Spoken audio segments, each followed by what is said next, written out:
আসসালামু আলাইকুম। আমি প্রিলিমিনারি পরীক্ষার জন্য মূলত প্রিলিকেই বেশি ফোকাস করছি। এই পরীক্ষার ২-৩ মাস আগে আমি মনে করি যে রিটেনের প্রিপারেশন না নেওয়াই ভালো। কিন্তু প্রিলির পড়া পড়তে গিয়ে রিটেনের কিছু অংশ আমাদের একটু দেখে নেওয়া প্রয়োজন মনে হয়।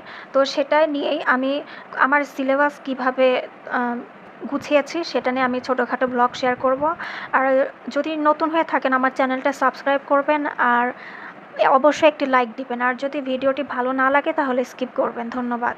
আচ্ছা, আমি মূলত ফোকাস করি প্রিলির পড়া প্রিলিতেই পড়ব। রিটেনের পড়ার জন্য যতক্ষণই সময় থাকে আমার মনে হয় যিনি ক্যাডার পাওয়ার যোগ্যতা রাখেন তার জন্য সেই সময়টাই যথেষ্ট। আর পাশাপাশি প্রিলি পড়া পড়তে গিয়ে মনে হয় যে এই প্রিলির এই অংশের অথবা এই সিলেবাসের কোনো একটা অংশ আমি যদি প্রিলি পড়তে বসি তখন মনে হয় এর রিটেনের পার্টটাও আমার পড়ে নেওয়া দরকার। তো সেই হিসেবে আমি কিছু জিনিস শেয়ার করছি। যেরকম কোন বিষয়গুলো প্রিলি প্লাস রিটেন একসাথে পড়া যায়। তো যারা গণিতের প্রিপারেশন নিচ্ছেন, গণিতের ক্ষেত্রে অবশ্যই বিগত সালের প্রশ্ন নবম-দশম শ্রেণীর বই, এটা আমরা সবাই জানি পড়ি, পাটিগণিত, বীজগণিত। আর তার সাথে অবশ্যই রিটেনের আমার মনে হয় যারা বিসিএস পরীক্ষায় ম্যাথ বাদ দিবেন না তাদের অবশ্যই রিটেন পরীক্ষার পার্টটাও দেখে যাওয়া উচিত। পাশাপাশি বিসিএসের বিগত সালের প্রশ্নের সাথে মিল রেখে সিলেবাসের সাথে মিল রেখে উচ্চতর গণিতের যে অংশগুলোর মিল আছে বীজগণিতের পার্ট থেকে কিংবা আপনারা এই জায়গাগুলো মিলিয়ে পড়া আমার কাছে মনে হয় পরীক্ষা দিতে যাব যখন তখন এই জায়গাটা মিলিয়ে পড়া উচিত আমার কাছে মনে হয়েছে। তারপর আছে মানসিক দক্ষতা, এটাও কিন্তু প্রিলি আর রিটেন একসাথে পড়তে হয়, এটার কোনো মাপ নেই। তারপর আসছে বিজ্ঞানের কিছু অংশ। আচ্ছা, এখানে একটা ব্যাপার যে বিজ্ঞান সিলেবাসটা কিন্তু অনেক বড়, বিজ্ঞান পড়ে শেষ করাটা একটু টাফ। তো আমার মনে হয় বিজ্ঞানটা যারা প্রিপারেশন নেবেন এটা একটু শেষের দিকে নেওয়াই ভালো, কারণ বিজ্ঞানটা অনেক গভীর থেকে পড়তে হয়। আর বিজ্ঞান মোটামুটি বিসিএসের বিগত সালের প্রশ্ন পড়লেই ব্যাখ্যা থেকে কমন পাওয়া যায়। আর কিছু প্রশ্ন আসবে যেগুলো খুব কঠিন, ৩-৪ নাম্বারের, এটা মেনে নিতেই হবে। কিন্তু আমার মনে হয় যারা প্রিলিমিনারিতে বিজ্ঞানের পরীক্ষায় বিজ্ঞানের প্রিপারেশন নিচ্ছেন আমার মনে হয় বিজ্ঞানের পর একটা রিটেনের প্রিলির সাথে রিটেনের অংশ কিছু মিল রেখে পড়াটা ভালো আমার কাছে মনে হয়েছে। এখন আসি বাংলা সাহিত্য। আমরা প্রায় সবাই ৩০ জন কিংবা ৩৫ জন কিছু সাহিত্যিক আমরা সিলেক্ট করে নিই, সেখান থেকেই পড়ি। আর বাংলা সাহিত্য হচ্ছে আরও ডিটেলস আসে রিটেনের জন্য। তো বাংলা সাহিত্যটা এখন পড়লে কিন্তু রিটেনের জন্য অনেকটা সিলেবাস একটু মনোযোগ দিয়ে পড়লে রিটেনের জন্য অনেকটাই হেল্প হয়। পাশাপাশি আমার মনে হয় প্রিলিতে যদি কেউ বাংলা সাহিত্য খুব বেশি ডিটেলসে নাও পড়তে চায় আমার মনে হয় যে এই দুইটা বই প্রিলি পরীক্ষার সময় শিকড় আর হচ্ছে সাহিত্য জিজ্ঞাসা আমার মনে হয় একটু দেখে যাওয়াটাই ভালো। এখন আসি বাংলা দ্বিতীয় পত্রে। এখানে হচ্ছে বাংলা দ্বিতীয় পত্রে আমরা প্রিলিমিনারির জন্য কিছু জায়গা যখন পড়ি তার মধ্যে আছে পরিভাষা, বাক্য শুদ্ধি, প্রয়োগ, অপপ্রয়োগ, বাগধারা, বানান শুদ্ধি, এক কথায় প্রকাশ।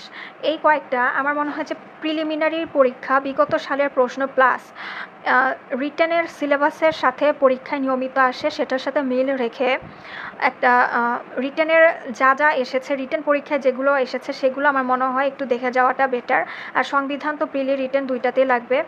আর ইংলিশ ফ্রি হ্যান্ড রাইটিং, যেটা আমার মনে হয় যেই পরীক্ষায় আসুক পরীক্ষার আগে যদি একদমই সময় না থাকে অন্তত 10 মিনিট হলেও কিছু না কিছু লেখা, ইংলিশ অনুবাদ হোক যেটাই হোক, লেখা প্র্যাকটিসে রাখা দরকার। কারণ ইংলিশ যখন প্র্যাকটিসে থাকে সেটা খুবই ভালো, আর যখন সেটা প্র্যাকটিসে থাকে না সেটা একদম জিরোতে নেমে যায়।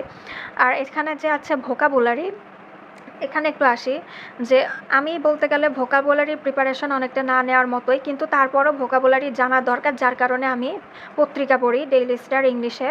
তো এখন হচ্ছে অনেকেই যারা গাদা সিনোনিম অ্যান্টোনিম মুখস্থ করছেন আমার মনে হয় এই জিনিসটা তুলনামূলক ব্রেনে অনেক প্রেশার দেয়। তো আমি এই জন্য সিনোনিম অ্যান্টোনিম এই পার্টটা আপাতত বাদ রেখেছি, কিন্তু তারপরেও কিছু ভোকাবুলারি প্রয়োজন হয় যদি ভাগ্যে লেগে যায়। তাছাড়া রিটেন পরীক্ষায় ভোকাবুলারি জানা দরকার আছে, না হলে প্যাসেজে কী লেখা আছে এগুলো বুঝতে অনেক অসুবিধা হয়, যার কারণে আমি পেপারই পড়ি।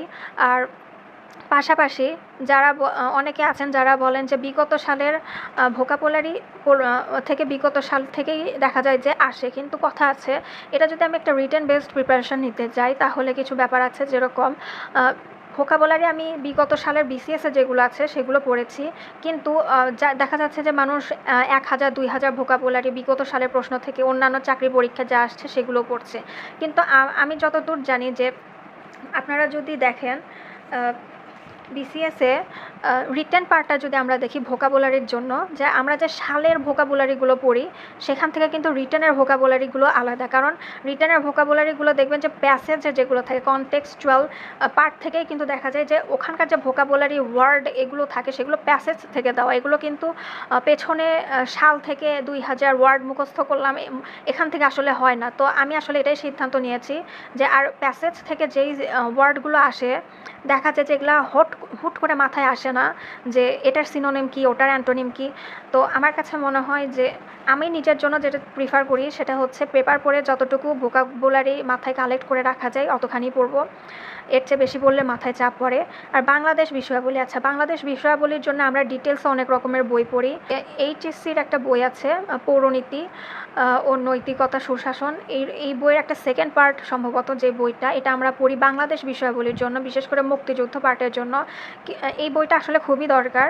আর পাশাপাশি যে ব্যাপারটা হচ্ছে যে আমরা অনেকেই দেখা যায় যে বিভিন্ন জায়গায় লাইব্রেরিতে গিয়ে মুক্তিযুদ্ধ ভিত্তিক বিভিন্ন বই বিভিন্ন ডিটেলস সহকারে বাংলাদেশের ইতিহাসের পার্টটা পড়ার চেষ্টা করি, কিন্তু আসলে প্রিলিমিনারি পরীক্ষায় পড়ার পর রিটেনের জন্য আমরা যত বেশি ডিটেলস জানার চেষ্টা করি, রিটেন পরীক্ষায় কিন্তু এত ডিটেলস লেখার সময় আসলে হয় না।